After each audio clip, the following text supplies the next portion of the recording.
What if I told you that one of the most powerful miracles in Catholic history, the Miraculous Medal, worn by millions, credited with healings, conversions, and spiritual transformations around the globe, came from a woman who told no one about her visions for 46 years. While miracles exploded everywhere, she quietly mopped floors and fed the elderly, never once revealing her identity. But the world was being shaped by heaven through her hands. This is the story of the invisible saint who transformed the church from the shadows, Saint Catherine Labouré. Zoe Catherine Labouré, born on May 2, 1806, the ninth of 11 children to pietistic, hardworking farmers Pierre and Madeleine Labouré. France was rebuilding from the Revolution, the church was wounded, and the countryside was steeped in poverty and uncertainty. Yet in the narrow world of the Labouré family, there was faith, the rosary, and the sure rhythm of the seasons. Everything seemed simple, predictable, and safe. Until the day everything shattered. Catherine was only 9 years old when her mother, her anchor, her joy, the person whose voice seemed to make God closer, fell gravely ill. The household grew strangely quiet. The older children whispered in corners, and even the animals seemed subdued. Catherine sensed what was happening even before anyone explained it. Her mother would not survive. The morning her mother died, Catherine climbed onto a chair beside the bed and touched the lifeless hands. Her siblings cried, but Catherine did not at first. Instead, she slipped quietly out of the house, down the dirt road, and into the little parish church.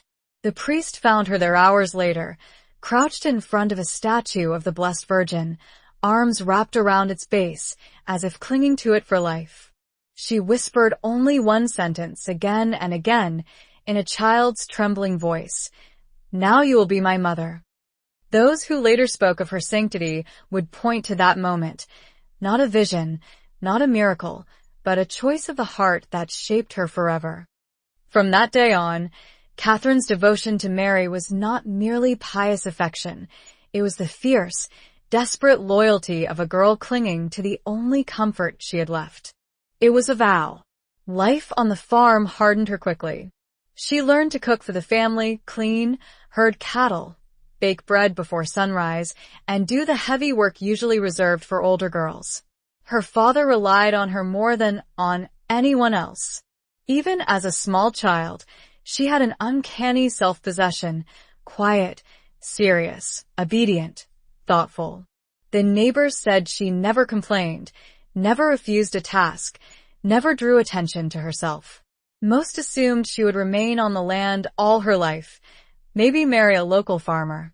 But Catherine had begun to feel a strange stirring, a subtle tugging towards something she could not name. She was 12 years old when she had her first mystical experience. It happened in the barnyard, on a day when clouds rolled thick and low across the sky. She had gone to check the chickens. Instead, she found the yard utterly still. A breeze, which had been picking at her apron, stopped. The air became strangely warm. Then she heard it, soft, floating, unmistakable. Catherine. She turned sharply. No one was there, but her heart began to beat so fast she felt faint. The call was not earthly. She would later say that she recognized its source instantly, not by sound, but by presence. It was like the warmth she felt when praying near the statue of Mary, but infinitely stronger, like the memory of a mother's embrace magnified beyond the measure of the world. She fell to her knees in the hay. The warmth was gone in a moment, but the certainty remained. Someone was calling her. After her mother's death, the family grew even more dependent on Catherine. Her older sister Marie-Louise left home to join the Daughters of Charity, the congregation founded by Saint Vincent de Paul and Saint Louise de Marillac.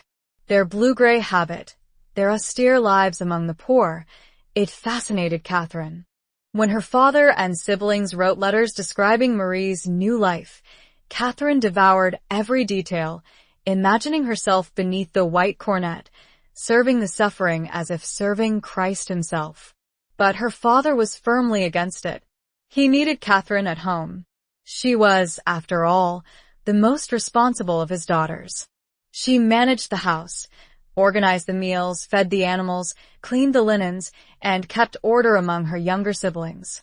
He would not lose her. For years, Catherine kept her longing silently folded inside her heart.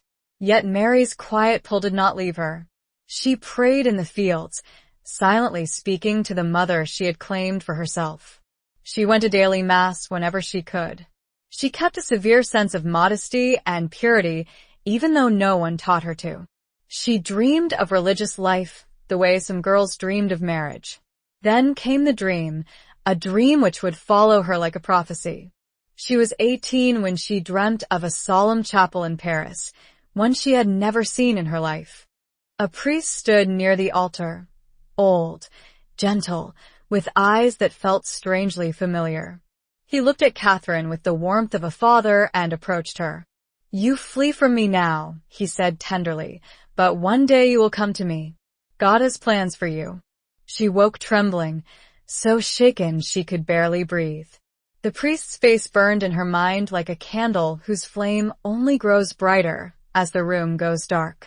Months later, when she visited a cousin in a nearby town, she walked past a convent church and froze. The painting of a saint near the door showed the face of the priest from her dream, the same gentle eyes, the same expression of fatherly confidence. It was Saint Vincent de Paul. The realization stunned her. The priest in her dream had been dead for over a century. Yet he had spoken to her with unmistakable life and presence.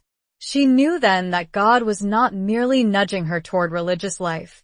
He had chosen a specific path for her.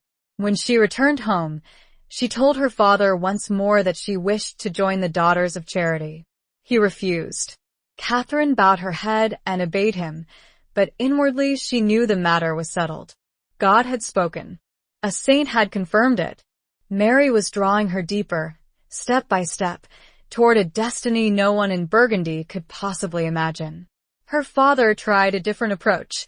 He sent Catherine to stay with her wealthy brother Charles in Paris, hoping city life would distract her. He hoped she might meet a suitable man. Perhaps she would forget her desire to become a nun. Instead, Paris seemed to intensify Catherine's prayer life. She worked long hours in her brother's cafe, surrounded by the clatter of glasses, the laughter of soldiers, the noise of gossip. Yet even there she carried an inner stillness that unnerved some customers. She prayed secretly behind the counter. She visited churches instead of shops. She fasted, served the poor who came to the door, and kept her gaze lowered. Finally, her father gave up resisting. And in the spring of 1830, Catherine entered the mother house of the Daughters of Charity in Paris, the very place she had seen in her dream. Her first week there felt like stepping into another world. Everything was disciplined, orderly, and steeped in prayer. The halls echoed with the memories of Saint Vincent. His presence seemed everywhere. Catherine moved through the corridors with awe, recognizing the chapel from her dream down to the smallest architectural detail. She prayed each night before the tabernacle with a devotion so intense that other novices whispered about her. They noticed her recollection, her humility, her silence. She spoke almost nothing, but one thing became immediately clear. Catherine was not ordinary. She arrived in the convent at a turning point in French history. Revolutions rumbled, political instability shook Paris, and the poor were everywhere. Yet within these walls, a different revolution was preparing itself, a revolution lifted not by barricades, but by a young novice whose quiet obedience hid a burning destiny. Late in June, as she completed her early formation, Catherine sensed again that strange warmth she had felt as a child, the stirring that meant heaven was drawing near. And then, one night, everything changed. The House of Charity slept in silence. The city outside lay dark and uneasy. It was nearing midnight on July 18th when Catherine suddenly awoke, feeling someone calling her by name, not in fear, but with a clarity impossible to ignore. "Sister Labouré, come to the chapel. The Blessed Virgin awaits you." Catherine sat up, heart pounding, staring into the darkness of her room. The voice was real, and it was only the beginning. The room was silent except for Catherine's sudden, sharp breath. She sat frozen in her narrow novice bed, listening to the darkness as if the night itself were whispering. Then she heard it again, a voice as clear as spoken words, but soft as breath. "Sister Labouré, come to the chapel. The Blessed Virgin is waiting for you." Standing before her was a figure she did not recognize, a child, glowing faintly, strangely peaceful, perhaps 7 or 8 years old, dressed like an angel in white. His small face shone with a seriousness far beyond his years. Catherine blinked hard, thinking she must be dreaming. But when she touched her rosary to steady herself, the beads felt solid, cold, undeniably real. The child spoke again, this time with urgency that stirred her soul. "Come." "The Blessed Mother waits for you." Without hesitation, as if guided by an instinct older than her own life, Catherine rose from her bed. The child led her through the corridors, yet the doors, locked every evening after Compline, swung open at his slightest touch. Not a footstep echoed. Not a lamp flickered. It felt as if Catherine were passing through a world suspended between the earthly and the eternal. They reached the chapel. It should have been pitch black at that hour, but as Catherine stepped inside, she saw the entire space bathed in a soft glow, as though the light of dawn had descended early and silently. The altar gleamed. The silence seemed alive. And then she heard it, the rustle of silk. Catherine turned. There, seated in the priest's chair beside the altar, was the Blessed Virgin Mary. Her figure radiated a gentle brilliance, not dazzling, not overwhelming, but a warm, motherly light that filled the chapel with awe. Catherine felt every nerve in her body go still. She later said that Mary appeared as beautiful as I have ever seen, dressed in a white veil and a gown of pure, shining light, her hands open in a gesture of tenderness. Mary spoke. "My child, God wishes to entrust a mission to you." Catherine knelt at her feet, unable to form a word. She rested her hands on Mary's knees, a gesture so intimate, so shocking in its simplicity that she would recall it years later with trembling humility. She felt the softness of the fabric. She felt warmth, life, presence. There was no doubt. This was real. Mary spoke for nearly 2 hours, words of compassion, warnings of coming trials, and promises of grace for the world and for France, which trembled on the verge of political chaos. Paris was restless. Rumors of revolt roamed the streets. The poor were growing desperate. In the chapel, however, heaven spoke calmly and clearly. Catherine listened, absorbing every word. At one point, Mary's expression grew sorrowful. She gestured toward the altar. "My child, the times are evil. Misfortunes will fall upon France. The throne will fall. The whole world will be in turmoil." Catherine felt her chest tighten. She had heard the rumblings in the city, the political tension that simmered beneath the surface. But now, hearing it from the Mother of God herself, the world felt suddenly fragile, as if the earth rested on the thin edge of a blade. Still, Mary comforted her. "But come to the foot of this altar. Here graces will be poured out, especially upon those who ask for them." The promise burned into Catherine's soul. Finally, near 2 a.m, the Virgin withdrew.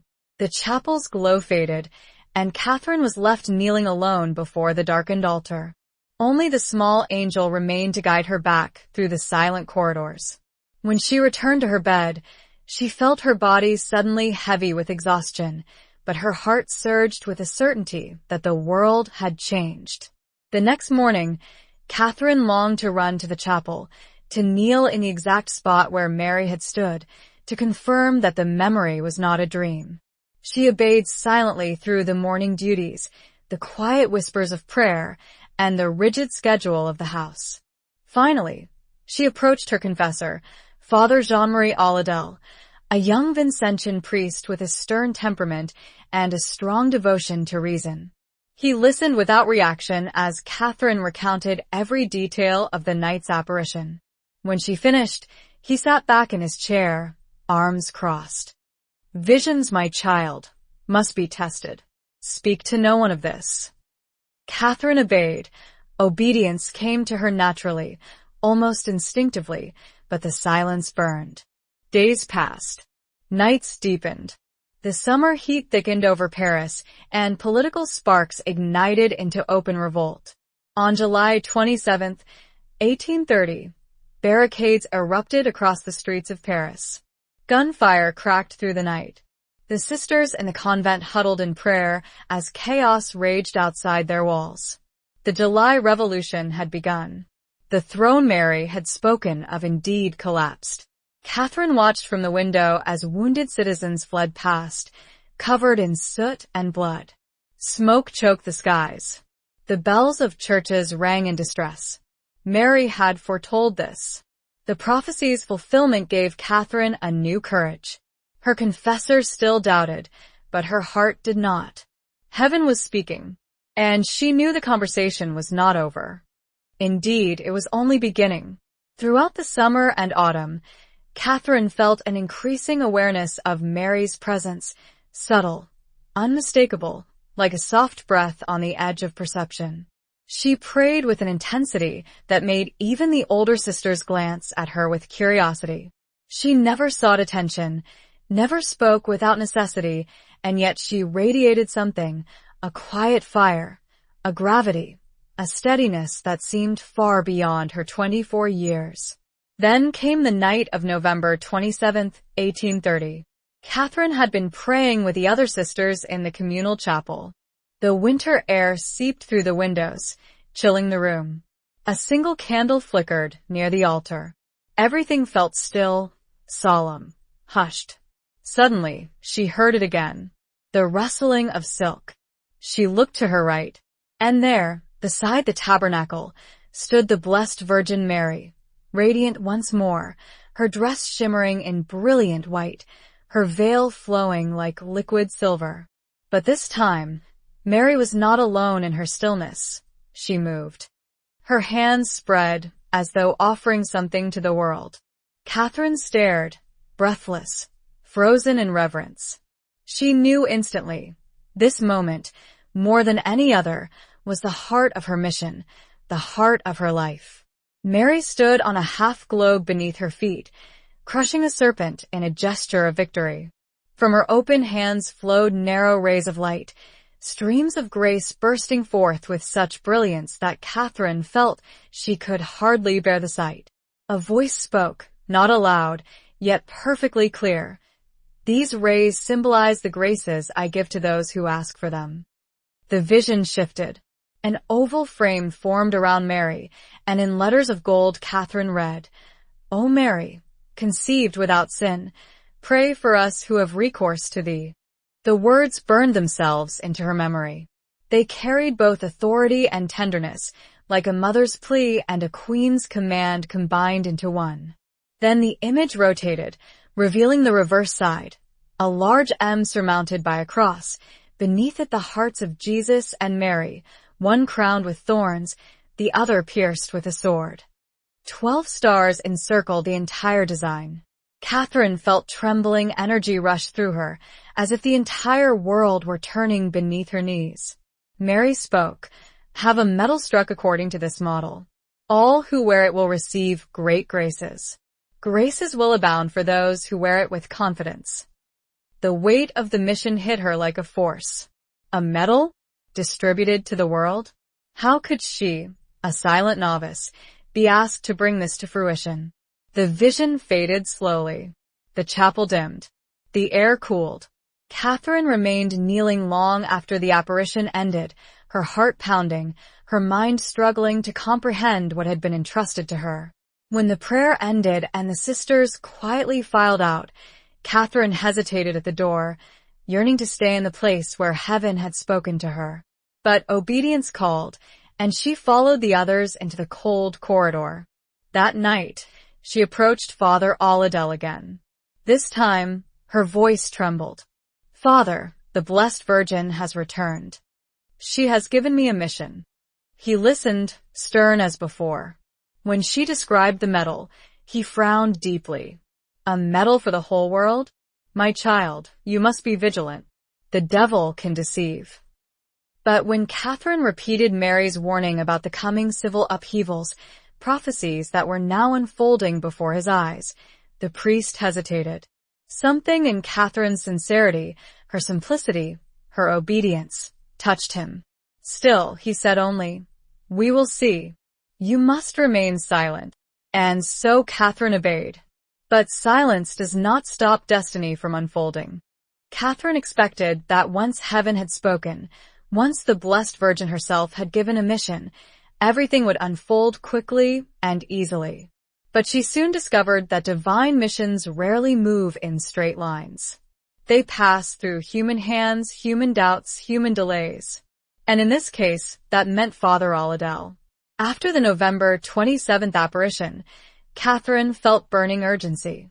She had seen Mary's sorrow for the world, Mary's longing to pour out graces upon those who asked, Mary's plea for the medal that would carry her image and her intercession to millions. Catherine waited anxiously for word from her confessor. But days passed, weeks, then months. Father Aladel, cautious and deeply rational, hesitated to act. He feared illusions, feared deception, feared that a novice might unknowingly be misled by emotion. More than anything, he feared responsibility, for if he approved the medal and the apparition proved false, he would be accountable before both church and heaven. So he delayed. Catherine remained silent, as obedience required, though her heart ached with the weight of the unfulfilled mission. She prayed constantly, often slipping into the chapel long after the others had left, kneeling in the shadow before the silent tabernacle, asking Mary for patience, strength, and clarity. Finally, one night in December 1830, Mary returned once more. The apparition was brief but decisive. "You will see me no more," Mary said softly, her face solemn. "But you will hear my voice in your heart." The message was final. The time for visions had ended. The time for action had begun. Catherine approached her confessor again. She described every detail with precision, the oval frame, the globe, the rays of light bursting from Mary's hands, the inscription, the reverse with its cross, hearts, and stars. She explained how Mary insisted that the medal be struck and distributed. This time, something in her tone pierced the priest's hesitancy. Or perhaps the unrest in France, the chaos that had unfolded exactly as Mary predicted, made him listen more seriously. Quietly, reluctantly, he went to the Archbishop of Paris, presenting the request without revealing the visionary's identity. The Archbishop, impressed by the theological soundness of the image and encouraged by the peaceful fruits of the message, gave permission for a medal to be designed. At last, after nearly a year of waiting, Catherine's mission began to move. The first 1,500 medals were produced in June 1832, a year marked by fear and suffering. A brutal cholera epidemic struck Paris, killing over 20,000 people in a matter of weeks. People fled the city in terror. Hospitals overflowed. The Daughters of Charity moved among the sick, administering medicine and comfort in the filth-ridden streets. It was into this nightmare that the first medals appeared. The response was immediate. The sisters distributed the medals to the dying, the fearful, and the poor, often placing one around a patient's neck with nothing more than a whispered prayer. And something astonishing happened. People began recovering, suddenly, unexpectedly, sometimes after doctors had given up hope. Families who had worn the medals remained untouched by the disease, while their neighbors fell ill. Graces of conversion, peace, and healing seemed to follow the medal wherever it went. Rumors spread across Paris. There is a medal from heaven. The Virgin Mary is helping us. Wear this and pray, and you will be saved. Within months, the medal was being called exactly what it was, La Medal Miraculous, the Miraculous Medal. By early 1833, demand exploded. The first 1,500 medals multiplied into tens of thousands, then hundreds of thousands. By 1835, more than 1 million medals circulated across France. By 1842, the devotion had spread so widely that more than 10 million medals had been distributed around the world. Conversions followed, dramatic, undeniable conversions. One especially famous story occurred in 1842 involving a young Jewish banker named Alphonse Ratisbonne, a non-believer who mocked Catholicism openly. While visiting Rome, a Catholic friend slipped a miraculous medal into his pocket and urged him to wear it. Ratisbonne reluctantly agreed. Days later, while waiting in a church, he suddenly saw the Blessed Virgin appear before him, radiant, luminous, wearing the same clothing and posture that Catherine had seen. He collapsed weeping. When he rose, he begged for baptism. The miracle stunned Europe. Newspapers printed the story. The Jesuits investigated it thoroughly and confirmed its authenticity. The miraculous medal devotion surged like wildfire, turning skeptics into believers and renewing faith in countless souls. And through all of this, through the circulation of millions of medals, through conversions, healings, and miracles, no one knew the identity of the woman behind it. Catherine remained hidden. Even the sisters who lived beside her had no idea she was the visionary. She never spoke of the apparitions. She never hinted at her role. She performed the humblest tasks in the convent kitchen, laundry, and infirmary, as if she were the least significant woman in the house. Yet God was shaping her sanctity in that silence. Her daily life was one of hard, quiet labor. After completing her novitiate, she was assigned to the convent's infirmary at Enghien, where she served elderly, sick, and dying residents, some of whom were difficult, demanding, or ungrateful. Catherine cared for them with unshakable calm. She rose before dawn, prayed, worked, prayed again, cooked simple meals, changed bandages, cleaned wounds, washed floors, changed linens, and spent hours sitting with the dying when no one else had time or courage to do so. Those who observed her sense of peace assumed she was simply gifted with patience. They did not know she was strengthened by the memory of Mary's voice whispering in her heart.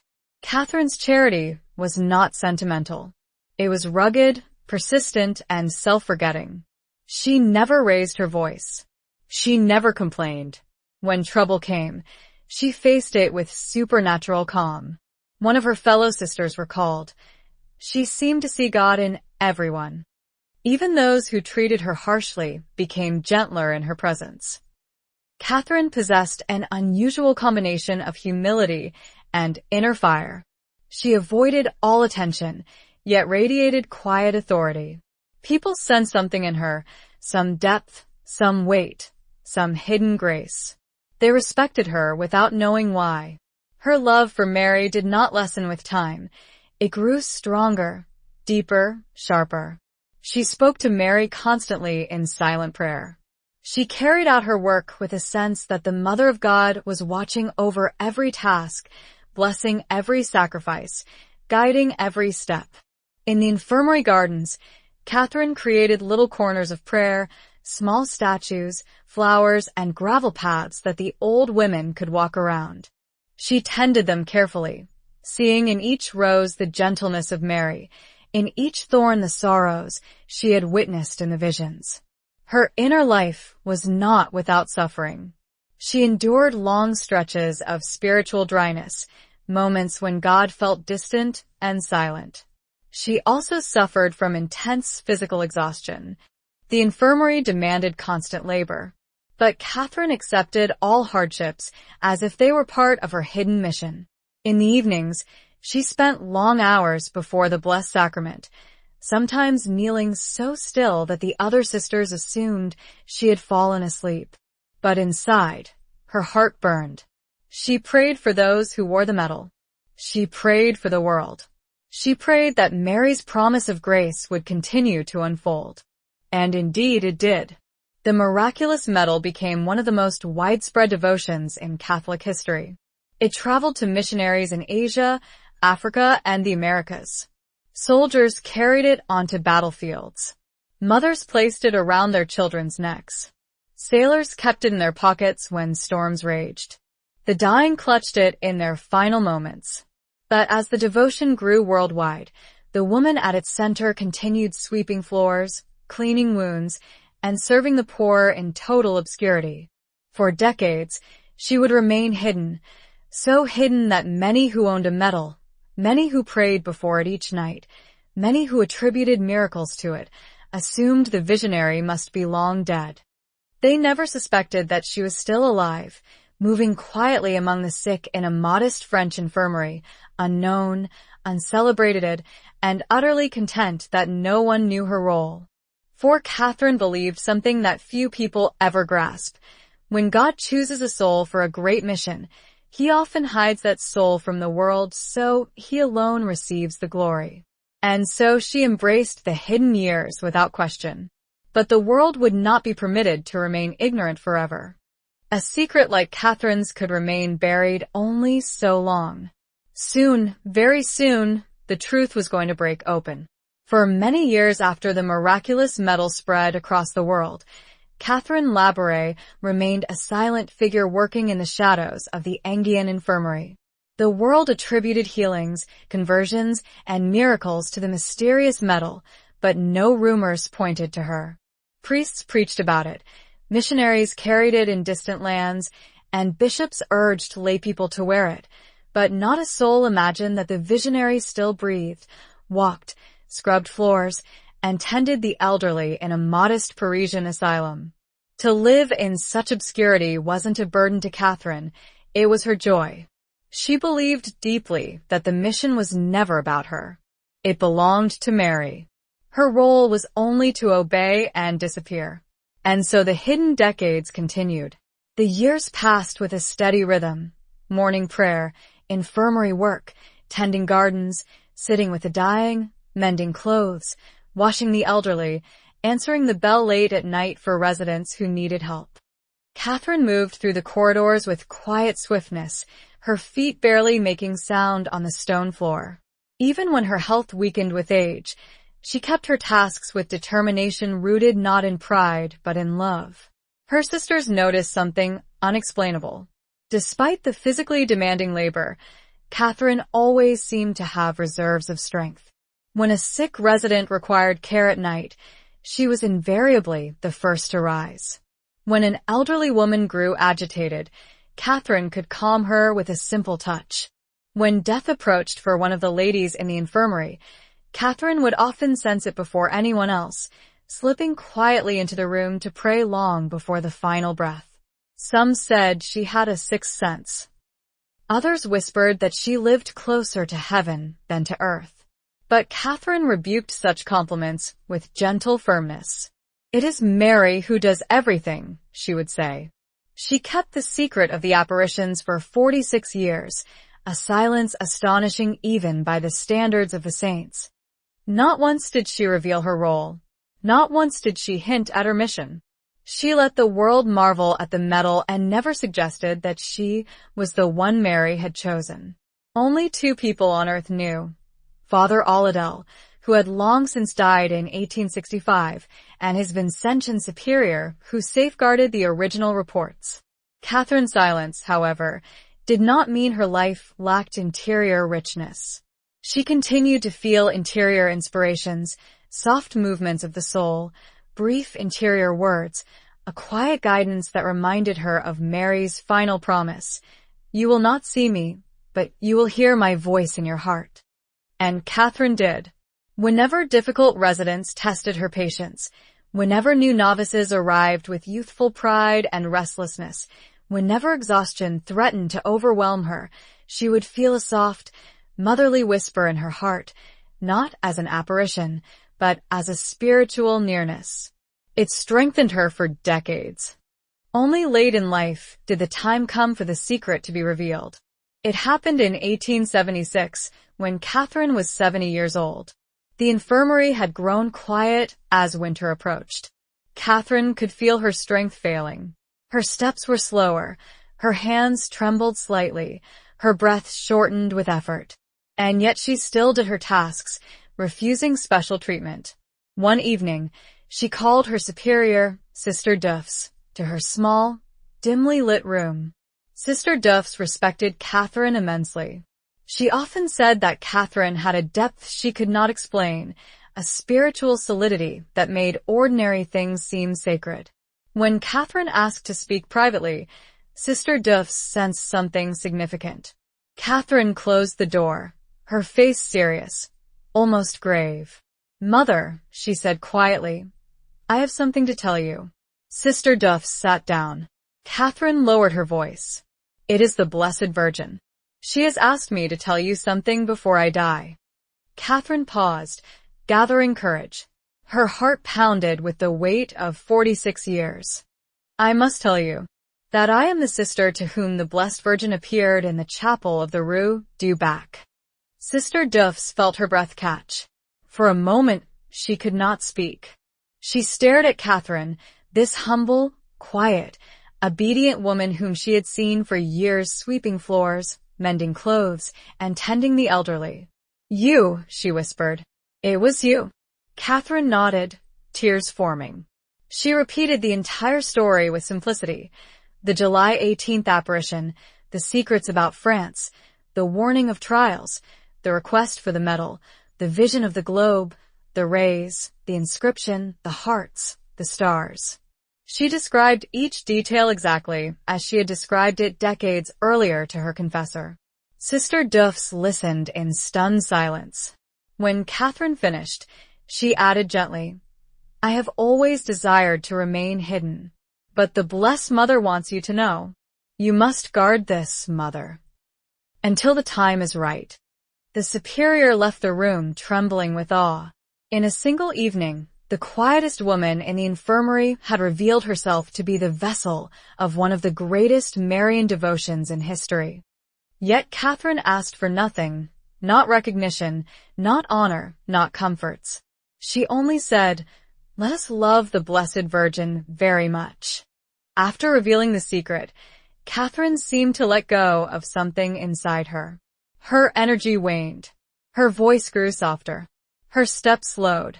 Yet she radiated a calm that made others feel as if the room she entered had suddenly become a chapel. In early December 1876, she knew her time had come.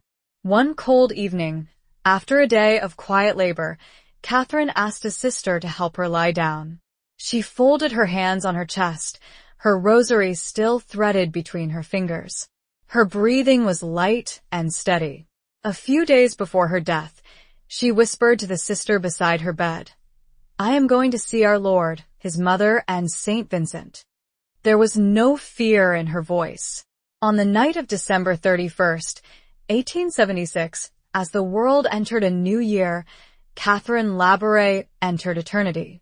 She died peacefully, like a candle burning out after illuminating hundreds of millions of souls across the world.